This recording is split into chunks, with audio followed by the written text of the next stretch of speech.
ये जो mob lynching जो हुआ है, ये मॉब लिंचिंग आज 2014 से लेकर 2023 हम इस पीढ़ी में खड़े होकर हैं जहां पर मॉब लिंचिंग का कोई अंत नहीं हो रहा है।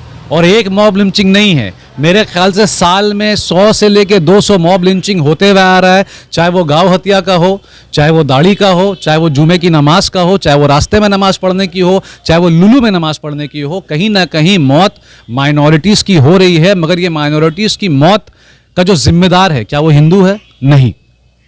आप लोग जो प्रेस रिपोर्टर हैं, ये आप लोग की भी गलती है। आप लोग इतना इसको घुमा फिरा के मरोड़ कर ये दिखाते हैं कि हमारे देश के जो हिंदू हैं वो मुसलमान के खिलाफ है। ये बिल्कुल गलत है। ना मुसलमान हिंदू के खिलाफ है, ना हिंदू मुसलमान के खिलाफ है। अगर कोई इख्तलाफ करने के लिए बैठा है, अगर कोई यहाँ पे पॉलिटिक्स करने के लिए बैठा है, राजनीति करने के लिए बैठा है, वो भी लाशों के ऊपर, तो वो नरेंद्र मोदी है, वो अमित शाह है, वो आरएसएस का चीफ मोहन भगवत है। इन तीनों को छोड़कर और कोई ये राजनीति नहीं कर रहा है जो लाशों के ऊपर राजनीति चल रहा है। आज देखिए, आज नासिर और जुनैद, तो आपको क्या लगता है, क्या नासिर और जुनैद क्या पहली मौत हुई इनकी? मुसलमान रोज मर रहा है, मगर आप ये मत सोचिए कि मुसलमान कहीं डरा हुआ है। मुसलमान डरा हुआ नहीं है। आज ये लोग नेशनल मीडिया में बैठकर रोज मर्रे जिंदगी में ये कहते हैं हिंदू खतरे में। क्या वाकई हिंदू खतरे में है? एक हिंदू से पूछिए तो सही, बंगाल आकर एक हिंदू से नहीं, सुनिए, दलाली मत करिए बीच में। त्रिपुरा, असम, नहीं घुमा, त्रिपुरा, असम, बंगाल, अरुण साहनी बोल का है, वो खुद अक्यूज्ड है, उसको खुद पुलिस ने बोला है कि ये कन्फेस कर चुका है। पर आप मुझे बताइए, ये मर्डर क्या वाकई गौ माता के हत्या की वजह से हुआ है? इसका पुष्टि आपने कैसे कर दिया कि इन लोग ने गौ माता का हत्या किया तो ही हुआ? नहीं, मोंटी मानेसर जो है, सारे इस चीज के बिहाइंड में वो हैं, उनका हाथ है मोंटी मानेसर का। मोंटी मानेसर की फोटो नरेंद्र मोदी से लेकर अमित शाह तक है, योगी के साथ भी है, वो कहां है? ये अरुण नाम का बंदा जो सामने आया है, जो कन्फेस कर रहा है, ये तो बलि का बकरा है।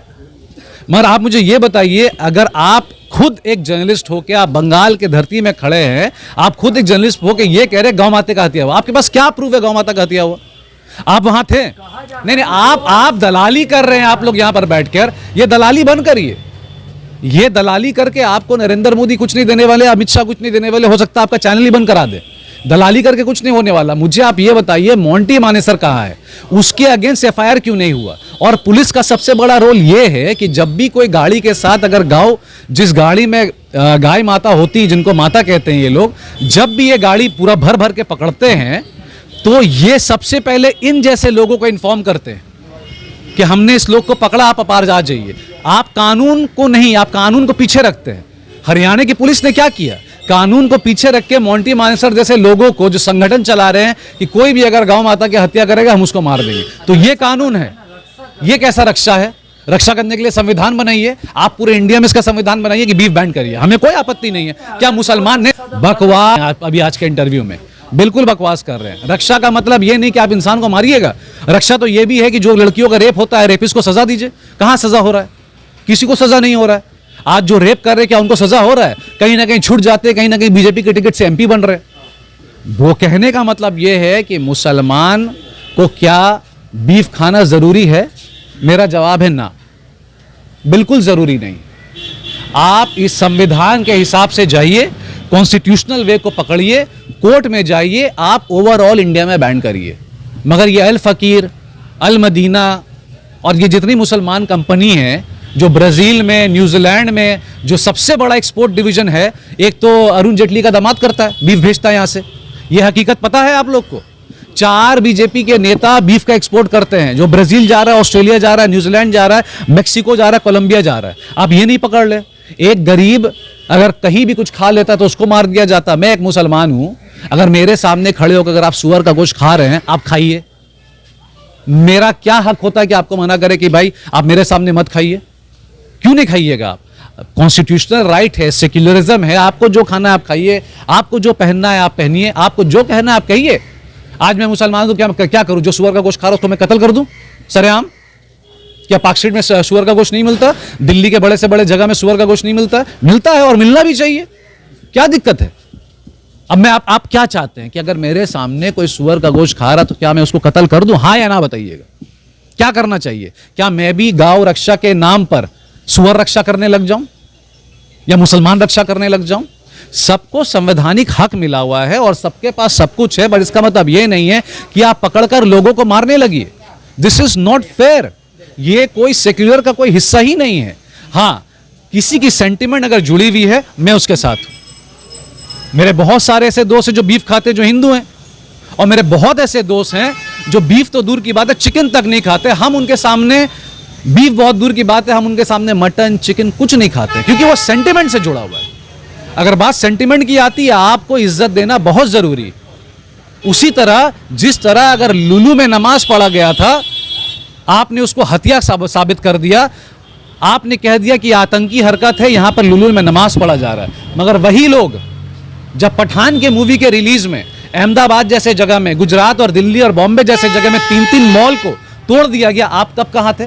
आज जुनैद नासिर का यह हाल है कि 16 तारीख में बुलेरो में उनका लाश तक नहीं मिला।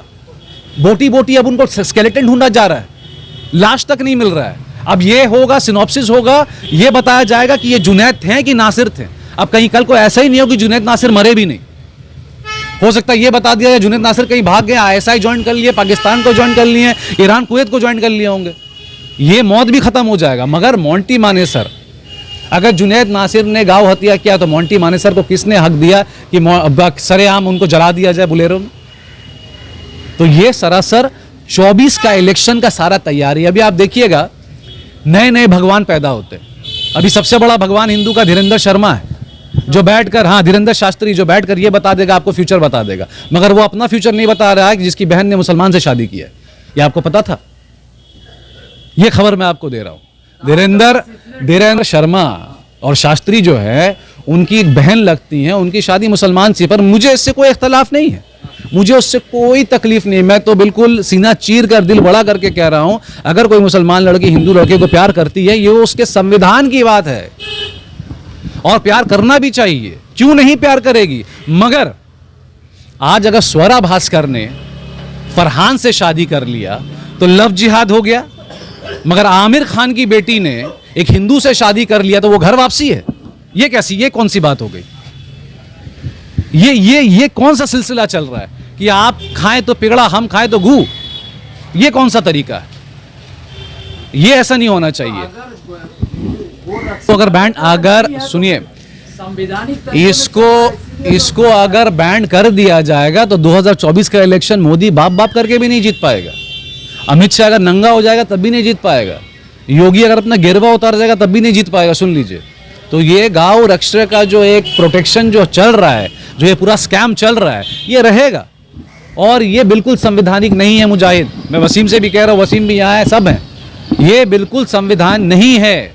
संविधान आपको कहता है आप कोर्ट जाइए, कोर्ट में जाके पहले फैसला करिए। आज आपने जुनैद और नासिर के ऊपर खुद ही मीडिया ट्रायल शुरू कर दिया बंगाल के इस धरती में कि गांव हत्या का मामला है। किसने पुष्टि किया ये बात? आज मोंटी मानेसर को कोर्ट जब डिसाइड करेगा तो मोंटी मानेसर खूनी बनेगा। मगर जुनैद नासिर ने गाय का हत्या किया, ये किसने कह दिया आपको? ये ट्रायल में कैसे चल रहा है? वो अब तक अक्यूज क्यों नहीं है? आज मोंटी मानेसर अक्यूज्ड है, क्रिमिनल साबित नहीं हुआ, मगर जुनैद नासिर क्रिमिनल कैसे साबित हो गया? कौन था वहां पर? तो ये बात समझना जरूरी है। ये आतंकी रोकना जरूरी है। ये जो संविधान के खिलाफ जो लोग जा रहे हैं, ये रोकना जरूरी है। मना करना है तो वंस फॉर ऑल बैन कर दीजिए। तो देश हित में काम करते हैं। कौन सा देश हित में? ये बकचोदी देश हित का है। ये चुतियापा जो चल रहा है हमारे देश में, ये कौन सा है? ये कौन सी भक्ति है? इसको बकचोदी कहते हैं, इसको चुतियापा कहते हैं, और कुछ नहीं कहते। इन जैसे लोगों को बकचोदी कहते हैं। कौन सा राष्ट्रहित है ये? कौन सा? कल कोई खड़ा होकर बोलेगा मुर्गी बचाने निकले, कल कोई खड़ा होकर निकलेगा हम चूहा बचाने निकले, कल कोई खड़ा होकर बोलेगा हम मटन बचाएंगे, कल कोई खड़ा होकर बोलेगा हम सुअर बचाने की रात हित में। तो आदमी खाएगा क्या? गोबर? या अमेजोन में गोबर बिक रहा है, वो खरीदे बैठ कर। अभी तो राष्ट्र हित में जो भी है वो संविधान के हिसाब से आना चाहिए। बार बार हम आपसे कह रहे हैं, IPC के हिसाब से आना चाहिए, कोर्ट के हिसाब से आना चाहिए। और जब कोर्ट के हिसाब से कोई भी लॉ आता है, हमें और आपको मानना जरूरी है।